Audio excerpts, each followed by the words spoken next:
दोस्तों, आपने स्कूल न जाने के कई बहाने मारे होंगे, पर इस चैप्टर को पूरा पढ़ने के बाद आप स्कूल बंक करने से पहले 10 बार जरूर सोचोगे। Hello friends, welcome back to self study. आज हम पढ़ने वाले हैं सीबीएसई क्लास 9th इंग्लिश की बिहाइव बुक का फर्स्ट चैप्टर, जो कि है द फन दे हैड।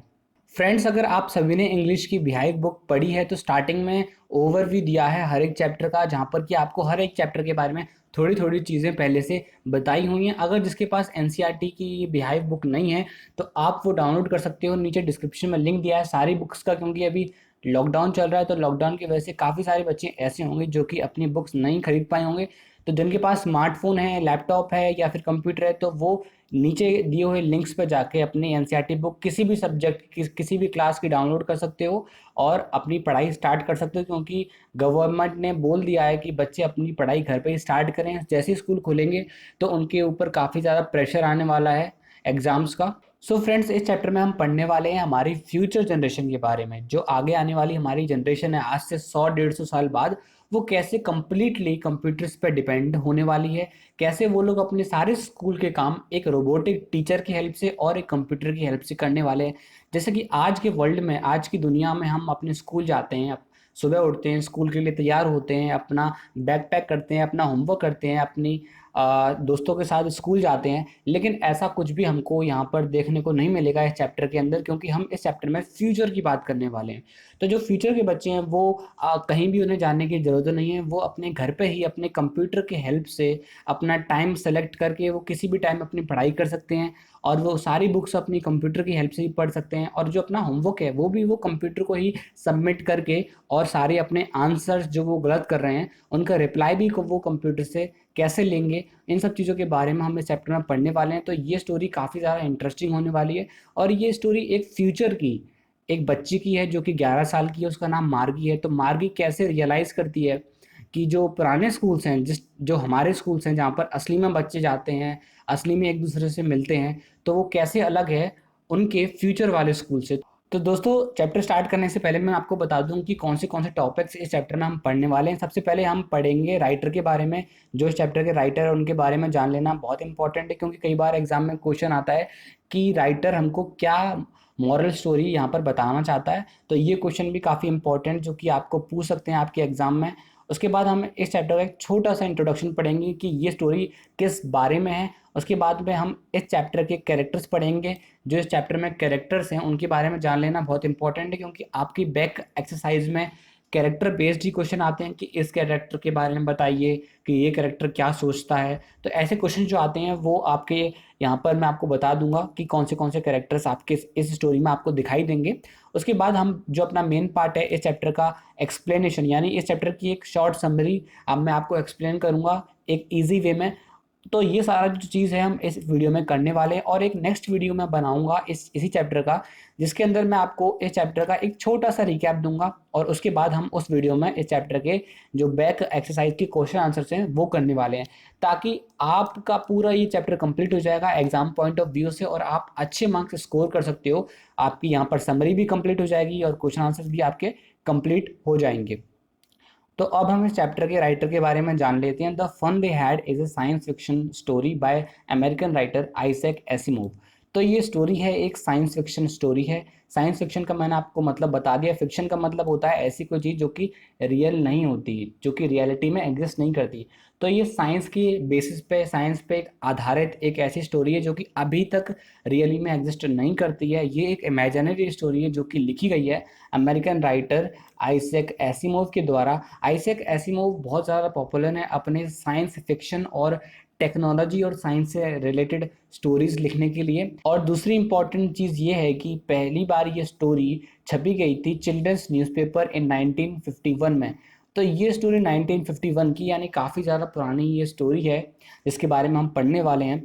और जो राइटर हैं उनके बारे में काफ़ी सारे इंपॉर्टेंट चीज़ें यहाँ पर नीचे दी हैं, जिनको आप वीडियो पॉज करके पढ़ सकते हो। काफ़ी इंटरेस्टिंग चीज़ें हैं। सो फ्रेंड्स, इस चैप्टर को अच्छे से समझने के लिए आपको एक बात याद रखनी है कि हम लोग इस स्टोरी में ऐसे टाइम के बारे में बात करने वाले हैं जब असली में बुक्स और स्कूल एग्जिस्ट नहीं करते। बच्चे कंप्लीटली यहाँ पर कंप्यूटर पे बेस्ड करते हैं। जो उनके पास टीचर है वो भी रोबोटिक टीचर्स हैं, और जो टेक्स्ट वो पढ़ते हैं अपने कंप्यूटर की हेल्प से ही पढ़ते हैं। और यहाँ पर वो क्लासरूम, यहाँ पर जो वर्चुअल क्लासरूम की मैंने आपसे बात की थी, वो भी वो अपने घर में ही कंप्यूटर की हेल्प से पढ़ते हैं। ठीक है, तो ये सारी चीज़ें आपको याद रखनी कि हम किस टाइम की बात करने वाले हैं। तो यहाँ पर हम ऐसे टाइम की बात करने वाले हैं जब असलियत में बुक्स और स्कूल एग्जिस्ट नहीं करते। बच्चे कंप्लीटली कंप्यूटर को ही जानते हैं, उनके लिए स्कूल का मतलब सिर्फ और सिर्फ कंप्यूटर ही है।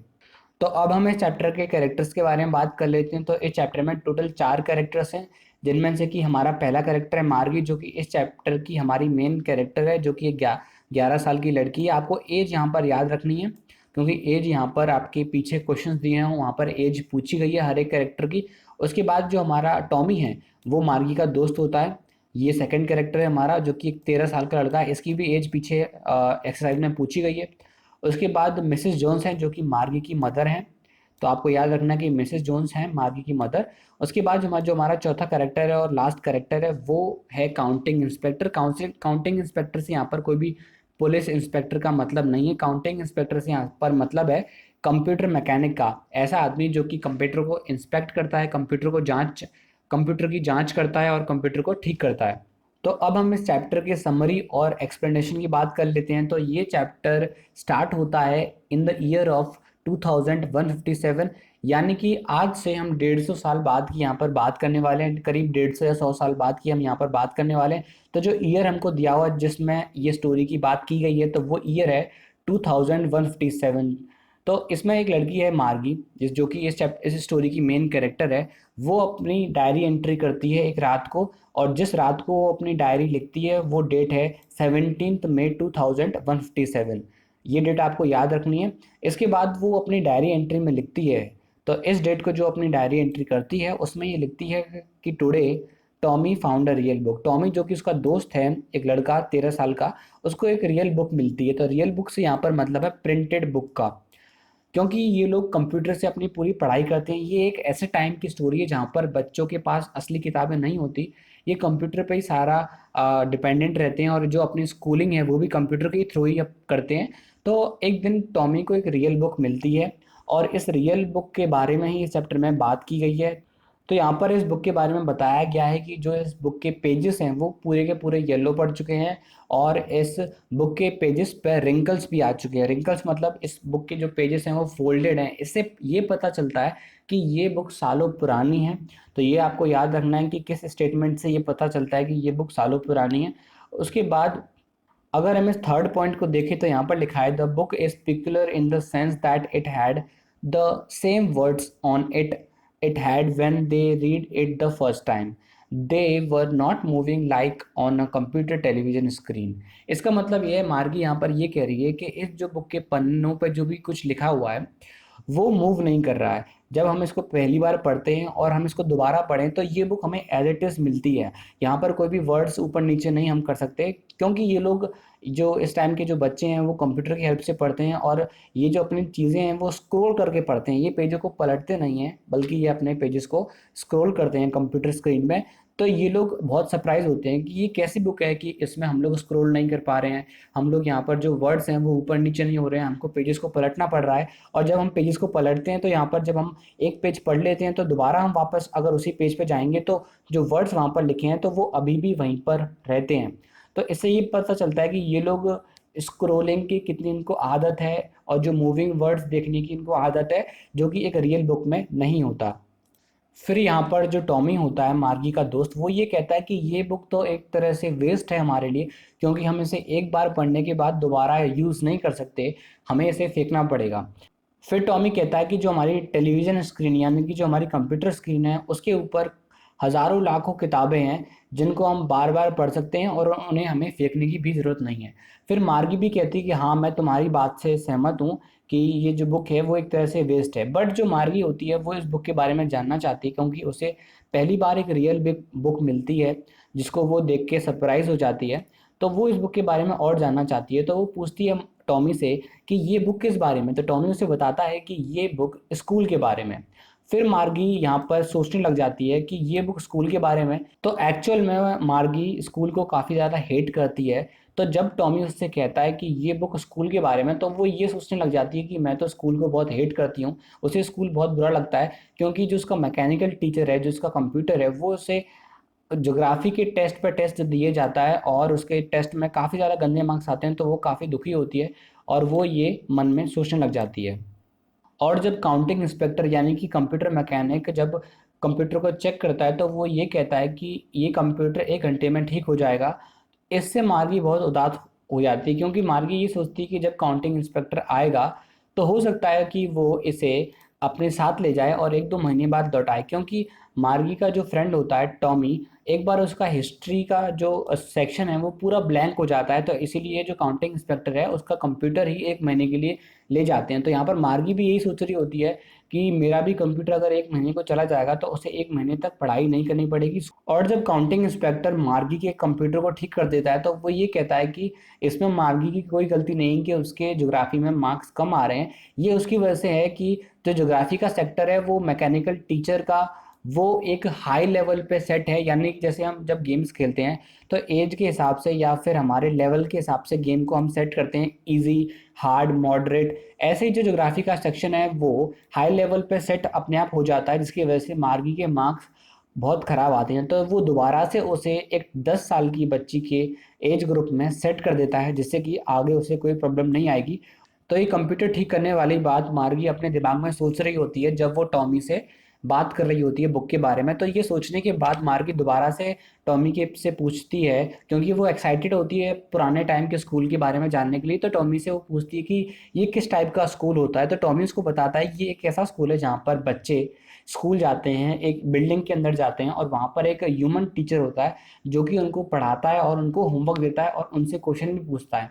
तो फिर वो मार्गी उससे पूछती कि कोई कंप्यूटर, कोई आदमी या फिर कोई एक ह्यूमन टीचर कंप्यूटर से स्मार्ट कैसे हो सकता है और वो कैसे अलग अलग टाइप के बच्चों को पढ़ा सकता है। तो मार्गी का ये सोचना होता है कि अलग अलग टाइप के जो बच्चे होते हैं उनका जो मेंटल लेवल अलग अलग होता है। हमारे क्लास में हालांकि हम एक क्लास के अंदर पढ़ते हैं, लेकिन हमारी एक क्लास में भी कोई बच्चा जल्दी समझ आता है, कोई बच्चा लेट समझता है।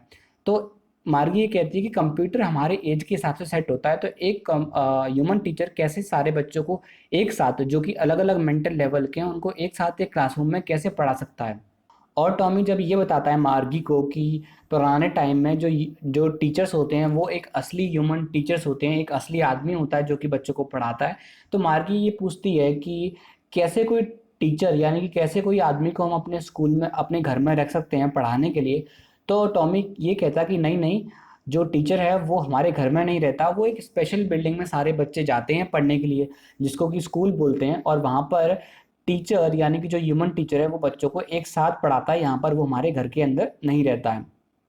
तो जब मार्गी और टॉमी एक साथ बैठ के स्कूल के बारे में, पुराने टाइम के स्कूल के बारे में बात कर रहे होते हैं, तो इसी टाइम एक आवाज़ आती है पीछे से कि मार्गी इट्स स्कूल टाइम। तो ये आवाज़ मार्गी की मम्मी की होती है।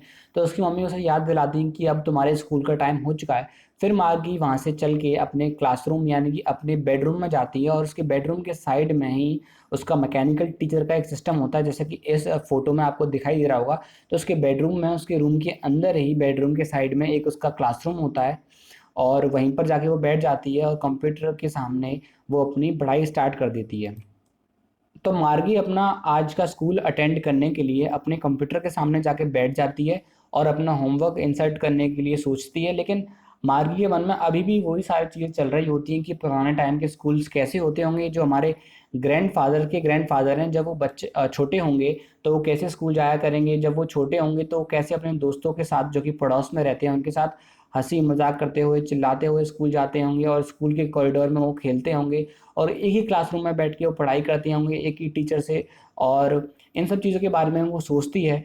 और इस स्टोरी के लास्ट में मार्गी ये सोचती है कि कैसे वो अपने टाइम में मज़े करते होंगे, कैसे वो स्कूल जाते होंगे। तो इसलिए इस चैप्टर का नाम है the fun they had. So friends, I hope आपको ये पूरा चैप्टर समझ आ गया होगा। अगर कोई चीज़ रह जाती है, कोई डाउट आपके मन में है जिसको आप पूछना चाहते हो, तो वो आप कमेंट बॉक्स में पूछ सकते हो नीचे कमेंट करके हमें, और उसका आपका डाउट हम क्लियर करने की पूरी कोशिश करेंगे। और आप हमें फॉलो कर सकते हो इंस्टाग्राम पे, हमारा जो एक पेज है सीबीएसई क्लासरूम। उसके बाद हमारी वेबसाइट पे आप जाके सारे नोट्स, यहाँ पर वेबसाइट का लिंक दिया हुआ है नीचे, और यहाँ पर भी मैं आपको लिंक दे रहा हूँ वेबसाइट का, जिससे कि आप अपने सारे नोट्स जो कि आपने इस वीडियो में देखे हैं उनको डाउनलोड कर सकते हो, अगर आपको ये आगे फ्यूचर में पढ़ने के लिए चाहिए, रिवाइज करने के लिए। और आप एनसीईआरटी बुक्स अगर आपके पास नहीं है तो वो भी आप नीचे जाके डाउनलोड कर सकते हो। और दूसरी चीज़ ये कि हम लोग आपके लिए ऐसे ही काफ़ी सारे वीडियोस आपके क्लास 9 से रिलेटेड लेके आने वाले हैं, जिसमें कि हम आपका पूरा सिलेबस कंप्लीट करने वाले हैं, क्योंकि अभी लॉकडाउन चल रहा है तो लॉकडाउन की वजह से आपके स्कूल काफ़ी टाइम तक नहीं खुलने वाले हैं। तो ऐसे में आपकी पढ़ाई का कोई भी नुकसान ना हो, इसलिए हम आपके लिए सारे वीडियोस मैथ, साइंस, इंग्लिश, सारी चीज़ें हम आपके लिए लेके आने वाले हैं।